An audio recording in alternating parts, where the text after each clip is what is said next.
My name is Wanyara, and I have a beautiful 3-year-old daughter. Her name is Savannah Nyakel.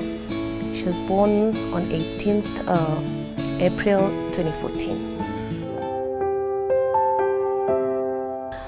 My pregnancy was uneventful. It was normal, just the usual nausea, but I got extremely big. By the time I was giving birth, I think I had surpassed the 100 kg weight. And I remember when I went for my last ultrasound, the doctor said I had a big baby. But that did not, okay, fine, it made me think. Very many things went through my mind, but once the report got to my gyna, Dr. Yamal decided that we were not going to wait for the due date. So we do it a week before, on the 18th, instead of the 29th. So I went in, I think on the 17th night, and I labored all night.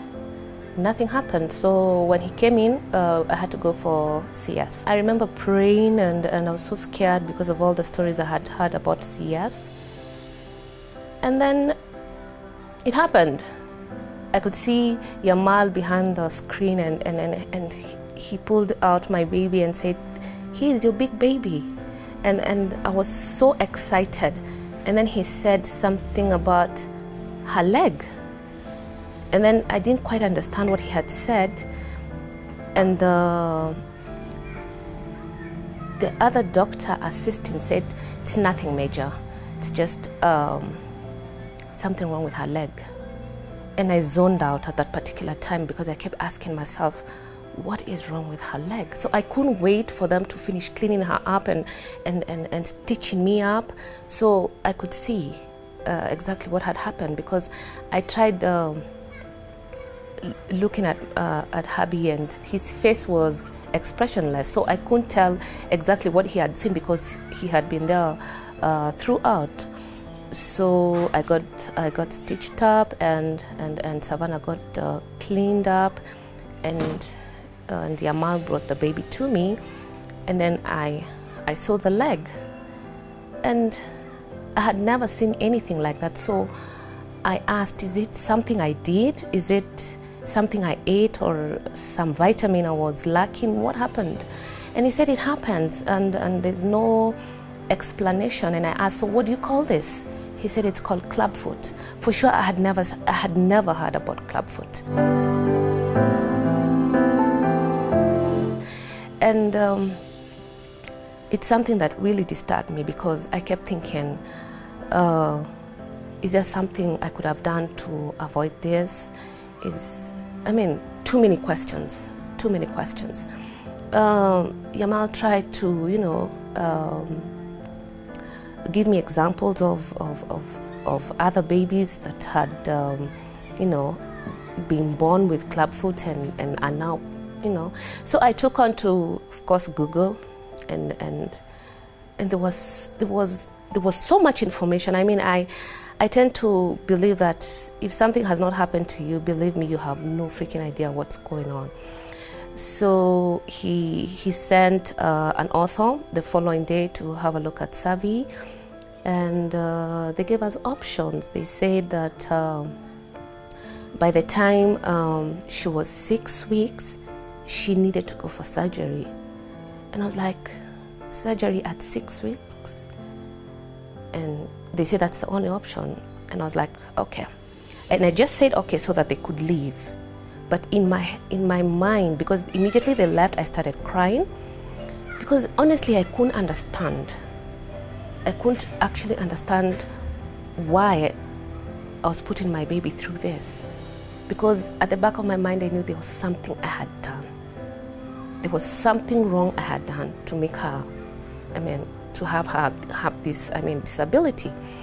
So I decided to have a second opinion, and I reached out to a cousin of mine in the medical field who had, she's well versed in the medical field, and Priscilla told me that is nothing major, because it's just because it had not happened to me personally, that hence why I did not know about it. But she gave me options. We looked for a doctor who had done this previously, and he gave us an appointment. We went and saw him, and he said yes, he had to, it was a minor surgery. He had to cut the nerve on her ankle because of the positioning of the foot. The vein had collapsed. The tendon actually had collapsed, so they had to cut and pull the tendon, and then now cast. Of course, I could not be in the room when the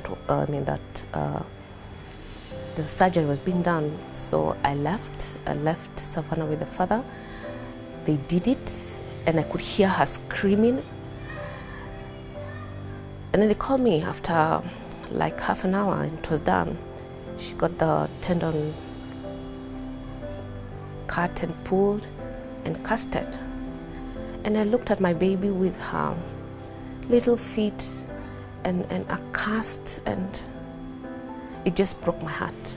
It just broke my heart. But I learned to talk about it with family, of course. I think it took me a while to discuss it with any outsider, because I had still not come to terms with the fact that it was medical, because I still believed it must be something that I had done. So after that first casting, we had to do another 4.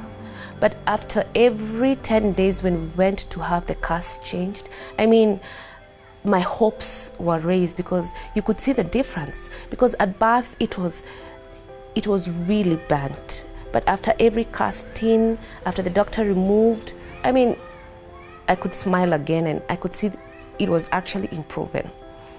And it did. We were done by the 6th cast. We were done, but we had to put her on a brace. By the time she had done her 4th casting, she had to put on a brace for as long as we could keep her in it. So by the time she was crawling, we stopped using it, because I mean it was making her immobile. She wanted to move, and it was hampering her mobility. So we stopped using it, and she was fine. She crawled. I think she crawled only for a month, and she started walking. And I could not believe it. I thanked God that, because there were times I thought to myself that my baby will never have a normal life. Like, she would not walk, she would not run like the rest of the kids. So, and it kind of, I kind of started forgetting about it, because here was my baby leading a normal life. She could play, she could run. Until when she turned 2, and it looked like the clubfoot was recurring, because Savannah would fall when she was running, and she would have a limp of sorts. So I went back to Google, and yes, clubfoot can recur. So I called the doctor, Dr. Chengo, and he gave us an appointment. And true enough, it was recurring, but he was happy that we had noticed it before it had, gone too far. So I was keeping my fingers crossed that, because when I read about the recurrence, I could see that they just might do another surgery, and I could not fathom that thought, honestly, because Savannah was in school, and she was at her age when now pain is just, she knows about pain, she knows when something is wrong, and I couldn't. So I prayed about it, and Chengo said, since we had noticed before it got too far, we'll try casting without surgery and see how it goes. So here was Savi. She's vibrant, and she likes playing, and she's very outgoing. And then we put a cast. And casting at that age, Dr. Chengo had explained, is painful because it's a growing bone. And the angle at which he casted was, honestly, it was out of this world, but it was for the better. So, of course, Savannah she couldn't understand. So the first few days were really hard for us because of the itching, and she couldn't understand why it can't come out, even when she wants to take a shower or when she wants to go play outside, why it can't come out. But we talked about it, we made fun about it, we signed it just to make it, playful and all. And she got used to it. By day 4, Savannah was on top of chairs and tables and playing with a cast. I mean, it didn't bog her down, and I think it disturbed me more than it disturbed her. We were recasting every 14 days, every 18 days. So we did about 5 casts. And every time there was a difference, there was a difference, there was a difference. So by the last one, which I was insisting was the last one, but I still had to listen to what Dr. Chengo was saying. By the time the last one came off, you could see the difference, a very remarkable difference. And I thank God. But then this was different from when she got the really first one, because she could not walk immediately after the last cast was out because the leg had become weak, and so we had to initiate therapy before she could even step on her foot. So we had to do several sessions for the sensitivity and also to regain strength in her calf.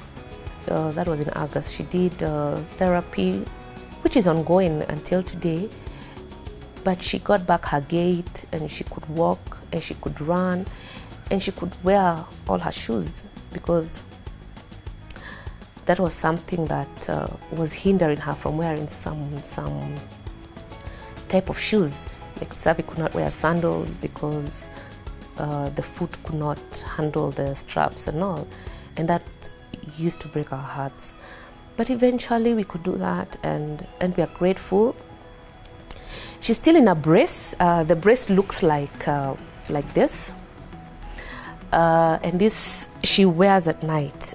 So when it's bedtime, this is what she wears until morning, and she's used to it, and she knows she has to wear it. So you'll not find her going to bed without it. In fact, she'll insist, "Mama, where's my brace?" And so far, there's a lot of improvement. There's a lot of improvement.